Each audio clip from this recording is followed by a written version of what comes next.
Hello student, अगर आप मेरे चैनल पर नए हैं तो आपकी जानकारी के लिए बता देती हूँ। जो भी छात्र इग्नू से एमए कर रहे हैं हिंदी से, उनके लिए हमारी क्लास है। अब हमारा जो MHD 4 है उसकी क्लास नंबर 8 है ये।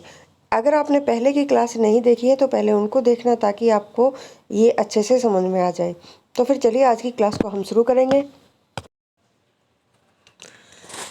आज हम पढ़ेंगे प्रसाद की इतिहास दृष्टि और वर्तमान संदर्भ।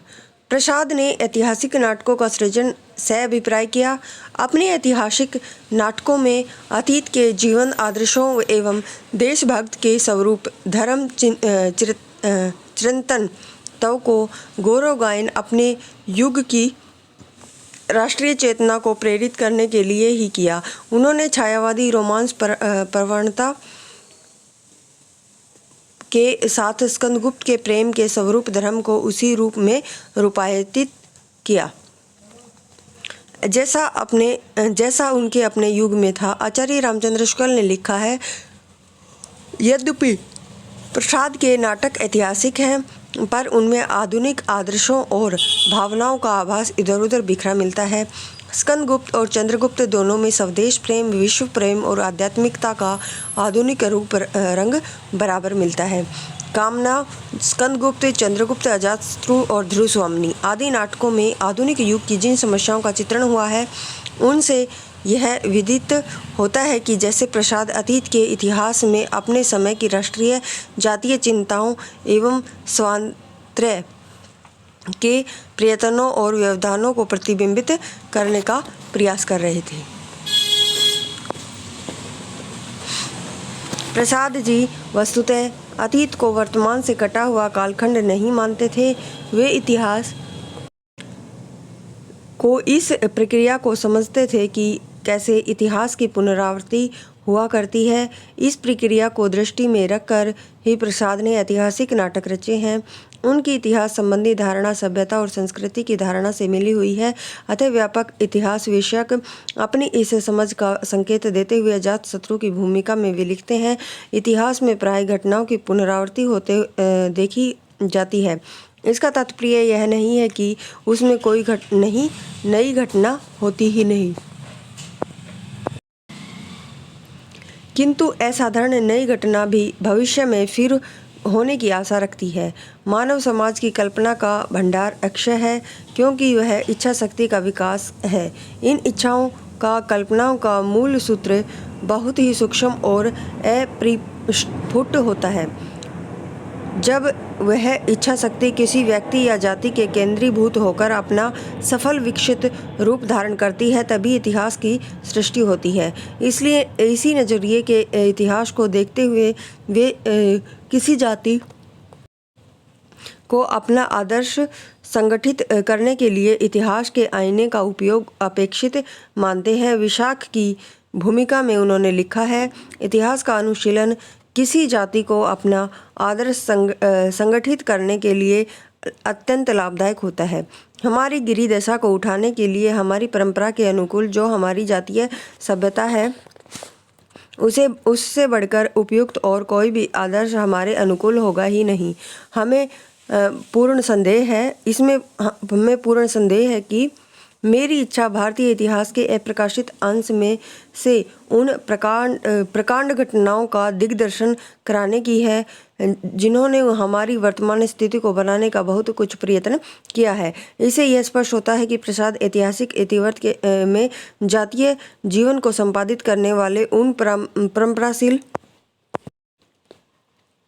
परंपराशील आत्मिक प्रेरकों से हमारा साक्षात्कार कराना चाहते हैं, जो हमारे अपने वर्तमान जीवन को संस्कार देते हुए हमारी जातीय जय यात्रा को अग्रसर करते हैं। केवल युद्धों का वर्णन उनकी ऐतिहासिक दृष्टि की सीमा नहीं है। प्रसाद के समय का भारत सन 1930 के आसपास विषम सांस्कृतिक राजनीतिक संकट का काल था।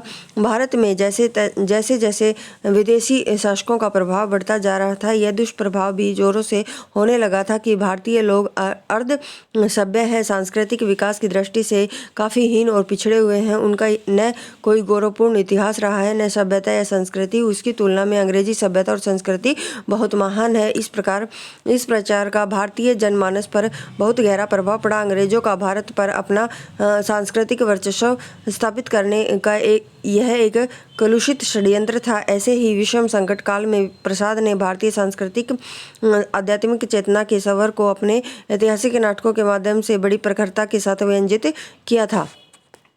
उनके नाटकों में व्यंजित सांस्कृतिक प्रेरकों को देखकर ही यह कहा जा सकता है कि प्रसाद नाटक काल्पनिक और स्वतंत्र नहीं थे, वे ऐतिहासिक और सांस्कृतिक हैं। ऐतिहासिक नाटकों की रचना करते हुए देश के तत्कालीन संपूर्ण वातावरण का भी उन्होंने ध्यान रखा है। वहाँ भी युग की वस्तु से भिन्न कोई वस्तु वे नहीं लाए थे।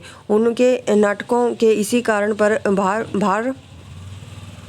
भासवरता और संपन्नता है। आचार्य नंद दुलारी वाजपेयी का यह कथन है इस बात को स्पष्ट करता है कि प्रसाद ने अपने ऐतिहासिक नाटकों में बड़ी कुशलता के साथ अपने समय की वर्तमान राष्ट्रीय जीवन की समस्याओं का भी जो चित्रण किया है, उनसे वर्तमान की चेतना को नवजागरण का आलोक मिलता है। प्रसाद के नाटक स्पेनिश कवि और नाटककार लोरका के इस विचार से मेल खाते हैं कि रंगमंच किसी देश के आत्मिक उन्नयन के सर्वाधिक उपयोगी एवं सार्थक साधनों में से है। वह ताप मापक यंत्र है जो उसके उत्थान पतन को अंकित करता है। इसलिए जातीय संस्कृति के साथ उसके अपने रंगमंच का अटूट रिश्ता होना जरूरी है। प्रसाद के नाटकों में अपने जातीय रंगमंच की संस्कृति व्यक्त हुई है। उनमें क्या है, राष्ट्र के प्रति त्याग और आत्मोत्सर्ग की जो भावना व्यंजित है वह परंपराशील सांस्कृतिक प्रेरकों और आदर्शों में रची हुई है। प्रसाद के नाटक ऐसे हैं जिसमें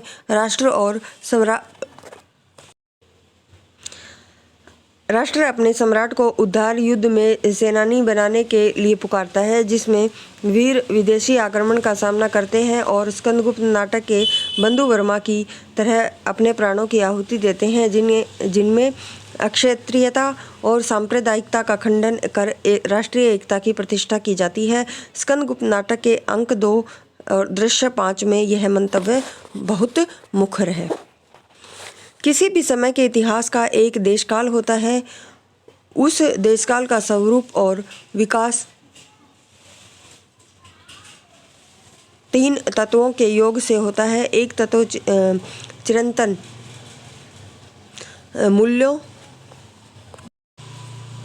मूल्यों तथा जीवन आदर्शों का होता है, जो मनुष्य की मनुष्यता को निर्धारित करता है। मनुष्यता की पहचान कराने वाले मूल्य जितना एक समय में मूल्य रखते हैं, उतना ही दूसरे समय के भिन्न ऐतिहासिक स्थिति में भी सार्थक प्रतीत होते हैं। तप, त्याग, सहिष्णुता, पर दुख, कास्तता, अक्षमाशीलता, हृदय का औदार्य, पारस्परिक प्रेम भावना, सेवा, धर्म आदि जीवन की एक ऐसी विशेषता है और व्यवहार होते हैं जिनको सभी समय का नागरिक और सांस्कृतिक समाज महत्व देता है। ये ही मनुष्यता की उच्च भूमि के बोधक मूल्य हैं जिन्हें प्रसाद के नाटक अत्यंत सशक्त रूप में अभिव्यक्त करते हैं। इस प्रकार की मनुष्यता ही भारतीय जीवन पद्धति का सांस्कृतिक आधार है, जिन्हें सामने लाना प्रसाद के नाट्य विधान का प्रधान उद्देश्य है। देश कालगत कुछ मूल्य ऐसे होते हैं जिनका महत्व तात्कालिक ही होता है। जीवन के आर्थिक, सामाजिक, धार्मिक और राजनीतिक कुछ ऐसे विधान होते हैं जो देश काल तक ही सीमित होते हैं।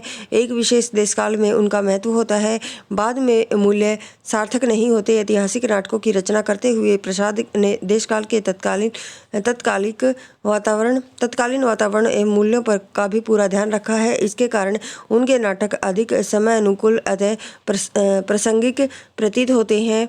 प्राचीन काल की राजनीतिक व्यवस्था के पदों के नामोल्लेख उन पदों को संभालने वाले व्यक्तियों के प्रति सम्मान सूचक संबंधों में व्यक्तियों के सलूक का चित्रण करने में ब्राह्मण धर्म और बौद्ध धर्म की तत्कालीन प्रचलित रूढ़ियों और टकराव के अशोभन एवं काम्य रूपों के चित्रण में प्रसाद ने तत्कालीन वातावरण एवं मूल्यों का सुंदर निर्देश किया है। देश काल की निर्मित में देश काल की निर्मित में एक तीसरा तत्व व्यक्तिक अनुभूति जनित राग विराग का होता है। व्यक्तियों के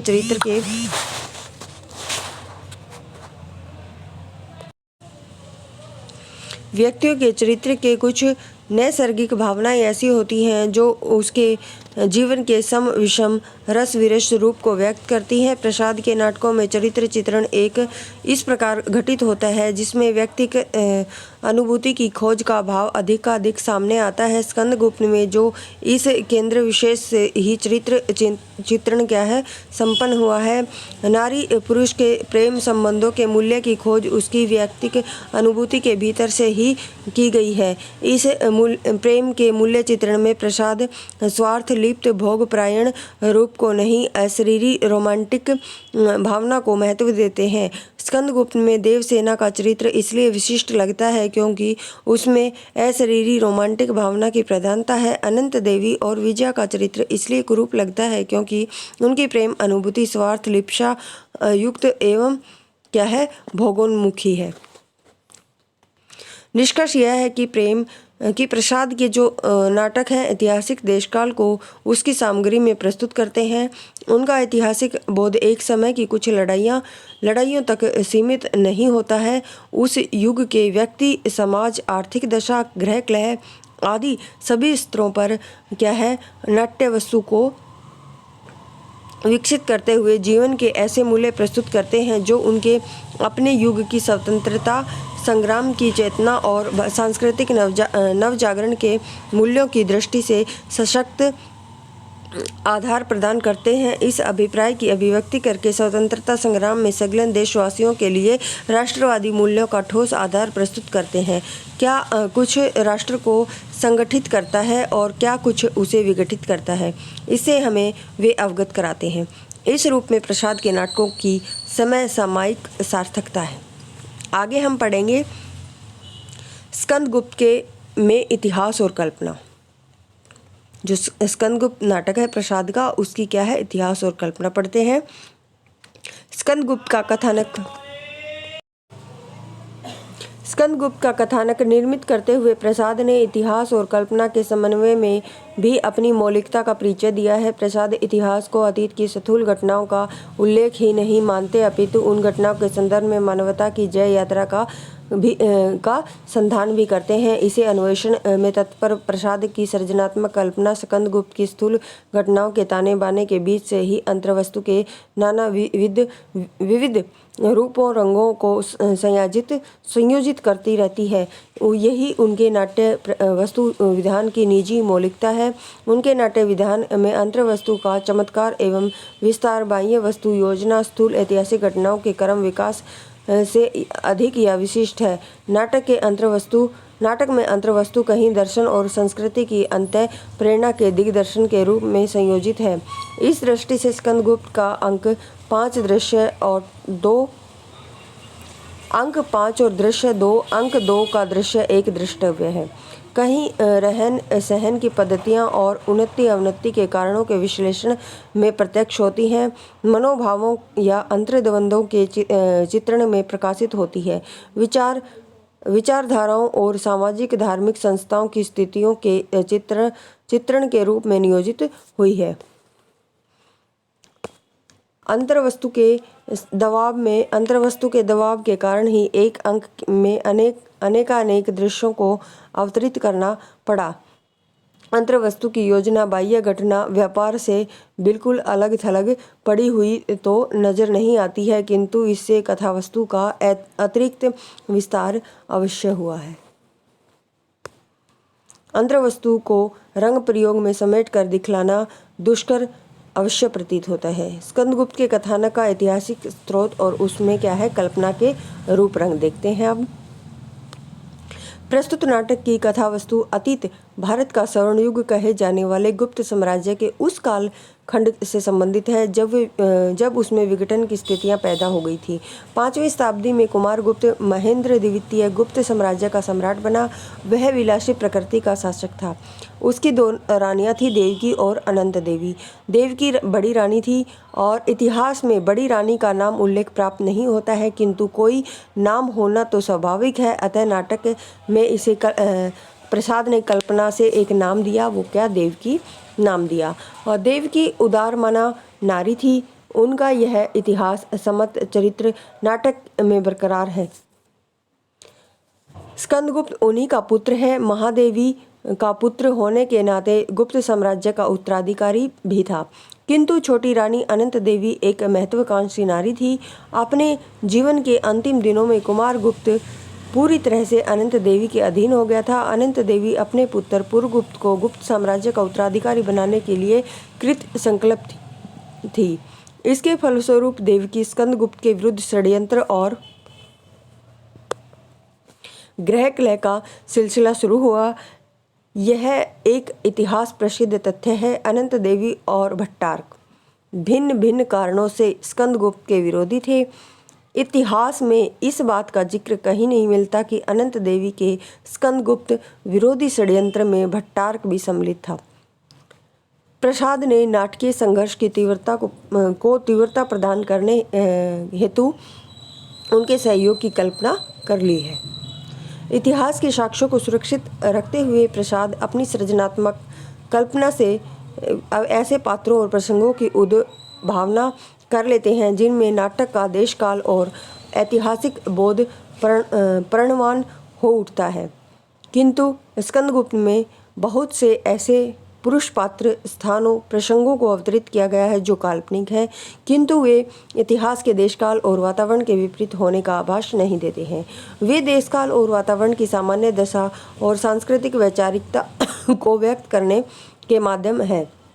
वे मानवीय जीवन के उस पक्ष को सामने रखते हैं जिनके विषय में इतिहास मौन रहता है।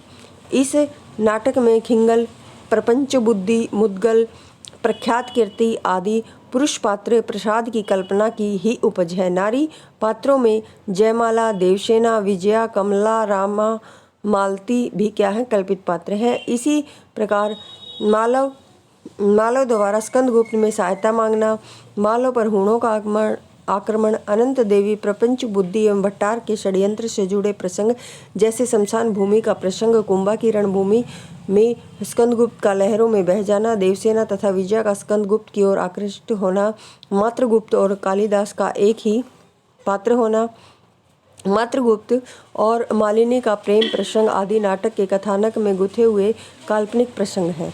उनका संबंध किसी न किसी रूप में पक्ष या प्रतिपक्ष के पात्र के रूप में स्कंदगुप्त के साथ जुड़ा हुआ है।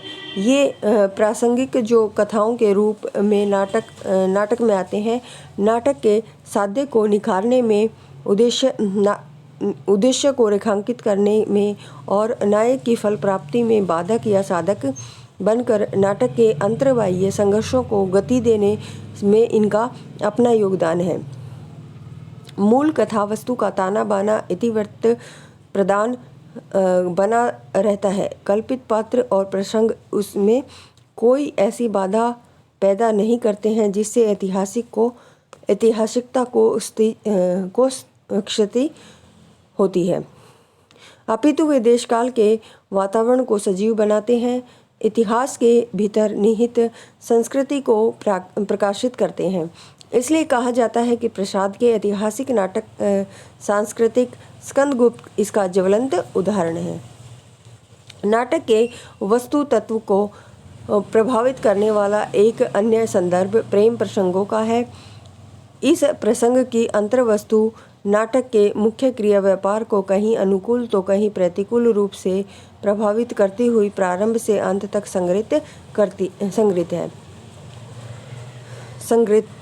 संग्रंथित है और नाटक के प्रणय प्रसंगों से जुड़े मनोभावों को चित्रित करने में प्रसाद की गति धर्मी कल्पना शक्ति बहुत उद्वेलित हो उठती है।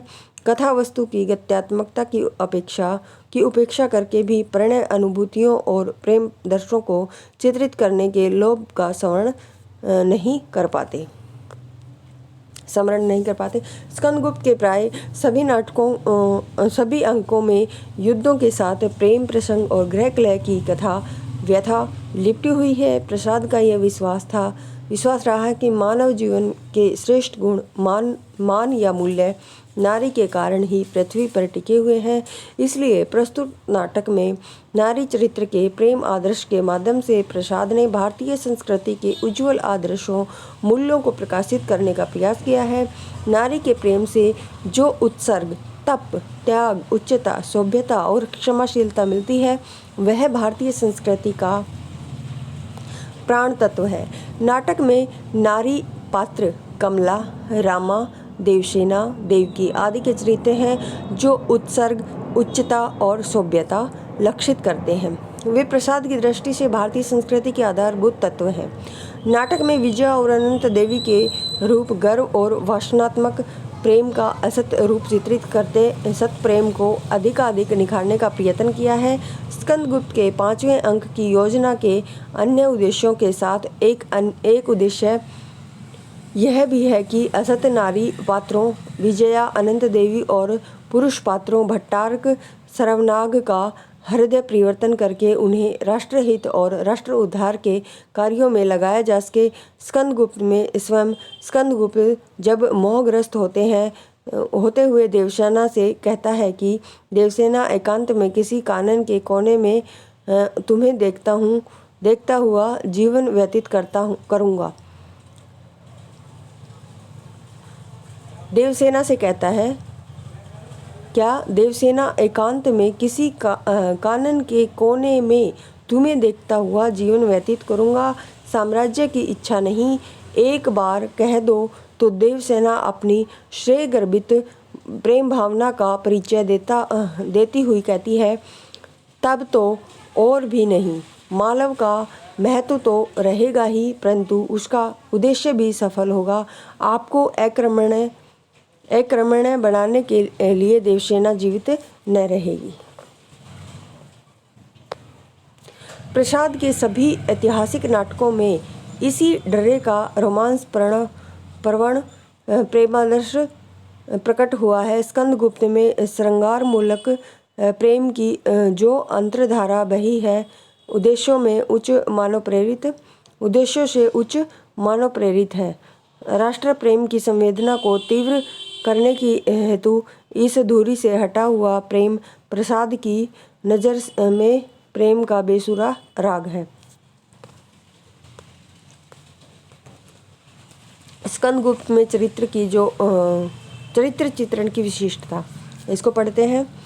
प्रसाद की नाट्य का मूलभूत सौंदर्य चरित्र चित्रण में निहित है। चरित्र चित्रण को विशेष महत्व देने के कारण प्रसाद ने इतिहास के चरित्रों में तीव्र मानवीय अंतर्द्वंद की सृष्टि की है। उन्होंने पात्रों के अंतर्द्वंद एवं मानसिक संघर्ष को मनोवैज्ञानिक कुशलता के साथ स्पष्ट किया है। इस प्रकार उन्होंने व्यक्तित्व संपन्न चरित्रों की सशक्त एवं प्राणवान सृष्टि की है। उनके नाटकों में चरित्र सृष्टि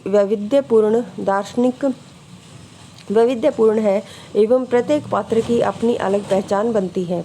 यहाँ तक कि विदूषक पात्रों का भी गंभीर दार्शनिक व्यक्तित्व प्रकट हुआ है। वे परंपरागत विदूषक से सर्वथा भिन्न दिखलाई पड़ते हैं। वे परिहास प्रिय किंतु चिंतनशील पात्र होते हैं। प्रसाद के नाटकों में नियति जैसे अव्यक्त पात्र भी अपनी एक विशिष्ट रंग भूमिका होती है। पात्रों की विविधताओं, कथनों और क्रियाओं में उसके जीवित हस्तक्षेप का एहसास सुलभ होता है। प्रसाद ने नियति की कल्पना एक ऐसी दैवी शक्ति के रूप में की है जो अध्यात्म और इहलोक के समन्वय में सतत सजग और तत्पर रहती है। वह विश्व भर के हित को लक्ष्य करके पात्रों की क्रियाओं को संयमित करती है। जन्मेजय का नाग यज्ञ में व्यास का कथन वस्तुतः प्रसाद की नियति संबंधी अवधारणा को ही प्रकाशित करता है। व्यास कहते हैं, नियति कर्तव्य मद से मत मनुष्यों की क्रम शक्ति को अनुचरी बनाकर अपना कार्य कराती है। नियति नियंत्रित इस क्रियात्मकता में व्यक्तिगत इच्छा पूर्ति या उपलब्धियों को महत्व नहीं मिलता। सर्वभूत हित की कामना ही पर लक्ष्य होता है। इस प्रकार प्रसाद की नियति कल्पना में आनंदवाद की छाप है। प्रसाद के नाटकों में क्रिया व्यापार की भंगिमा का मर्म समझने के लिए नियति के हस्तक्षेप का उक्त स्वरूप समझना भी जरूरी है। प्रसाद का नियतिवाद निष्क्रियता और निश्चेष्टता की ओर नहीं ले जाता, बल्कि वह कर्म करने की प्रेरणा जगाता है। वह कोई ऐसा भाग्यवाद या प्रारब्धवाद नहीं है जो पुरुषार्थ के प्रतिकूल पड़ता हो। नियतिवाद की इस पृष्ठभूमि को ध्यान में रखकर स्कंदगुप्त में भट्टारक के हृदय परिवर्तन का मर्म समझा जा सकता है और स्कंदगुप्त के अंतर्द्वंद्व ग्रस्त मन की क्रम मूलक दिशा का रहस्य समझ में आ सकता है। स्पष्ट है कि प्रसाद के नाटकों में नियति एक अदृश्य पात्र ही की तरह आती है। आगे है, नाटक के रंग व्यापार को नियंत्रित करने में अपनी भूमिका अदा करती है। नियति रंग व्यापारों या नाटक के क्रिया व्यापारों पर बड़ी कठोरता से नियंत्रण करती है। नियति का यह अंकुश ही पात्रों के व्यवहार को स्वेच्छाचारिता से बचाता है तथा उन्हें समष्टि मात्र के लिए प्रसन्नता लाने वाले कर्मों में नियोजित करता है। प्रसाद के नाटकों में हम बराबर यह देखते हैं कि जहाँ अविवेक है, वहाँ अंधता है, व्यवहार में बेसुरापन है। वह नियति के सचेतन हस्तक्षेप की तरह कुछ ऐसा घटित होता है कि हमारी संवेदना स्वेच्छ आचारों के प्रति सहम उठती है। नियति की इस रंग भूमिका को ध्यान में धारण किए हुए बिना प्रसाद के नाटकों में व्यक्त संयोगों और अकस्मात घटने वाले रंग व्यापारों का मर्म समझ में नहीं आता है। स्कंदगुप्त को झकझोरती हुई नियति उसे कर्मयोगी बनाए रखती है। कुत्सित कर्मों में लगे हुए भट्टारक अनंत देवी और विजय को क्षमा मांगने और हृदय परिवर्तन लाने के लिए बाध्य करती है। प्रथम अंक के चौथे दृश्य में प्रपंच बुद्धि के अविचार पर विश्वास करके जिस अनंत देवी ने यह कहा था, सूची भेद अंधकार में छिपने वाली रहस्यमय नीति का प्रज्वलित कठोर नियति का नील आवरण उठाकर झांकने वाला कौन? प्रपंच बुद्धि। उसमें कितनी नाटकीय विडंबना है, इसे चौथे पांचवें अंक में घटित घटनाओं को देखकर समझा जा सकता है। नियति उनके अहंकार पर व्यंग्य करती है और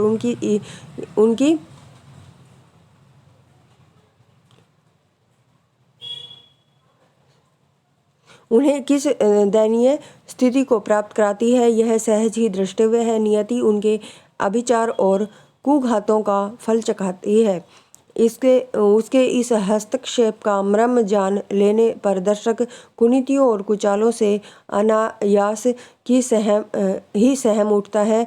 उसे यह बोध होता है कि नियति समष्टि की प्रसन्नता की बड़ी सजग प्रहरी है। उसकी भ्रुकुटी विलास से स्वार्थ अंध व्यक्ति बच नहीं सकता है। नियति के हस्तक्षेप का ही परिणाम है कि आलोच्य नाटक का अंत नितांत भिन्न रूप से हुआ है और इसे प्रसादांत कह सकते हैं। अन्यथा चौथे अंक के सातवें दृश्य में नायक स्कंदगुप्त को जिस निराशा, एकांकीपन और दुखमय स्थिति में हम पाते हैं, वह नाटक को दुखांत ही बना देता है। वह नाटक को दुखांत ही बना देती। ऐसी स्थिति में स्कंदगुप्त के पक्ष के संयोजकों के जो चमत्कार सहसा घटित होने लगते हैं, वह नियति की ही लीला हो सकती है। राज्य के भीतरी शत्रुओं का हृदय परिवर्तन होता है, बाहरी आक्रमणकारी पराजित होते हैं, साम्राज्य की रक्षा की दृष्टि से स्कंदगुप्त विजयी होता है। आर्यावर्त को हर तरह से निष्कंटक करना ही नाटक के नायक का अभीष्ट फल है, गुप्त साम्राज्य का शासक होना नहीं। इस दृष्टि में स्कंदगुप्त फल का भोक्ता भी बनता है। नायक के लिए फल का भोक्ता होना भी जरूरी है, लेकिन स्कंदगुप्त आर्यावर्त को सभी प्रकार के बाहरी भीतरी शत्रुओं से निष्कंटक बनाकर उदार भाव से क्या करता है, पूर्वगुप्त को सौंप देता है। व्यक्तिगत रूप से तो वह अंत में हत भाग्यशाली और अकेला स्कंदगुप्त ही रह जाता है। इसमें रोमांटिक धर्मी अवसाद की संवेदना जागृत होती है। नाटक की मूल संवेदना भी यही है। आगे है समष्टिगत स्तर पर स्कंदगुप्त राष्ट्र उद्धार की संवेदना जागृत करता है, किंतु व्यक्तिगत स्तर पर वह अंतर्द्वंद्वों से पीड़ित, निराशा से ग्रस्त हो जाने वाला सहज मनुष्य लगता है। भारत वाक्य की तरह व्यक्त देवसेना के इस कथन में यह संकलित है।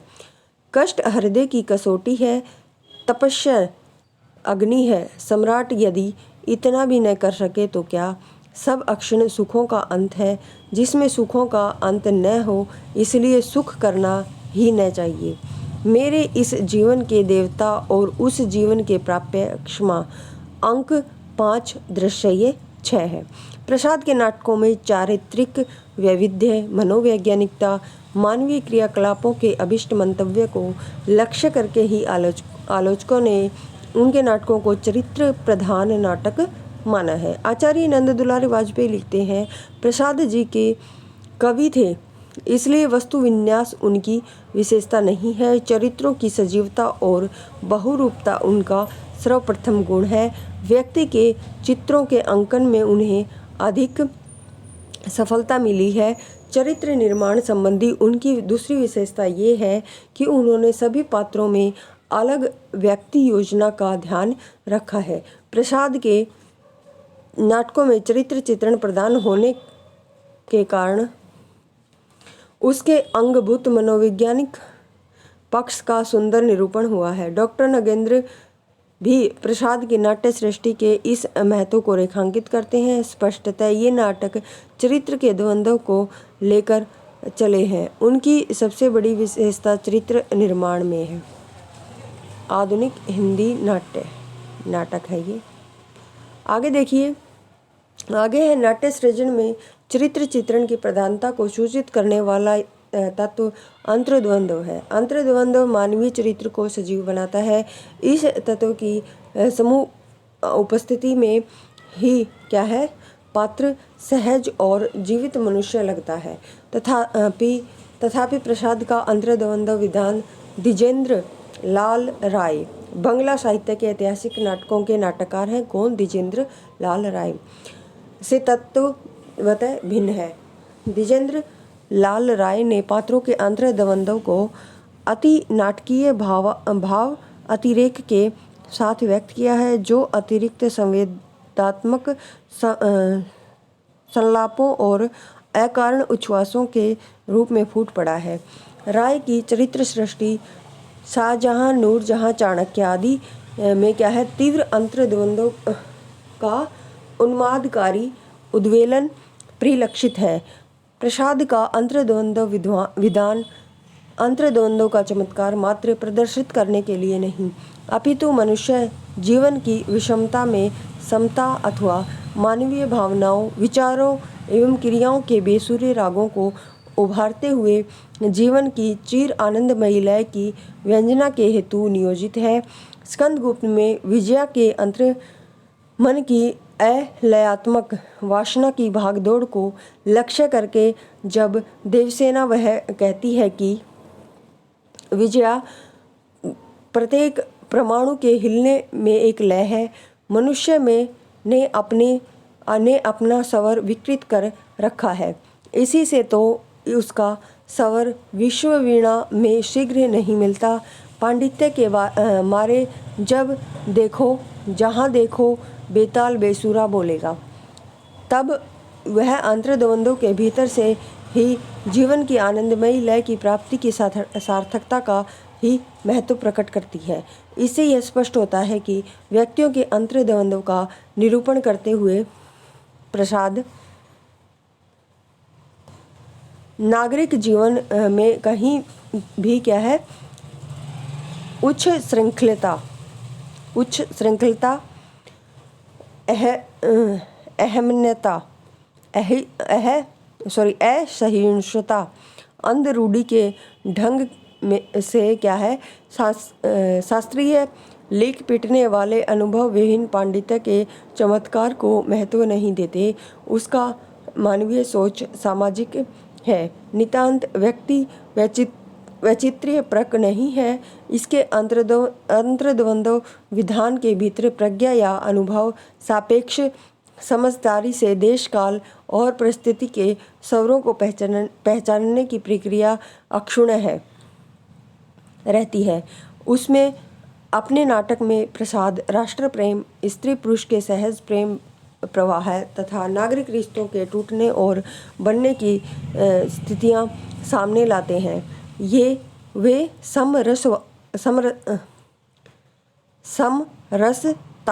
समरसतावादी विचारक थे।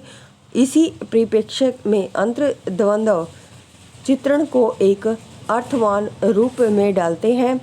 इस प्रकार प्रसाद के पात्रों में अंतर्द्वंद्व की अभिव्यक्ति इस पद्धति के अनुरूप है।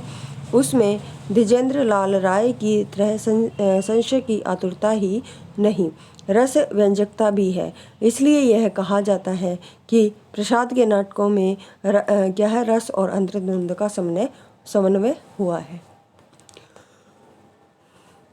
आगे है पात्रों का शील निरूपण आशावादी भूमिका है। पात्रों का जो शील निरूपण है वो आशावादी भूमिका है। द्विजेंद्र लाल राय की तरह त्रासदी बोध, शुल्भ निराशा एवं संशय की दृष्टि नहीं अपनाई गई है। द्विजेंद्र लाल राय ने शाहजहाँ, चंद्रगुप्त, दुर्गादास, नूरजहाँ आदि नाटकों में नायक के प्रयत्नों की असफलता और असिद्धि ही प्रकट होती है। किंतु प्रसाद के नाटकों में चंद्रगुप्त, स्कंदगुप्त, अजात शत्रु और विशाख ध्रुवस्वामिनी आदि के नायक में नायक के प्रयत्न सफलता प्राप्त करते हैं। अतः उनमें रस निष्पत्ति सुलभ है।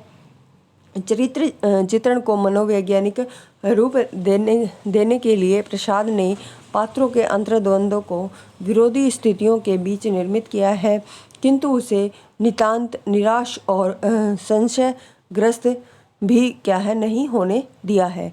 नो राश व्यंजक अंतर्विरोधों, संशयग्रस्त संघर्षों के बावजूद प्रसाद के नाटकों में नायक कार्य की सिद्धि तक अम्लान अंतश्चेतना के साथ संलग्न रहता है।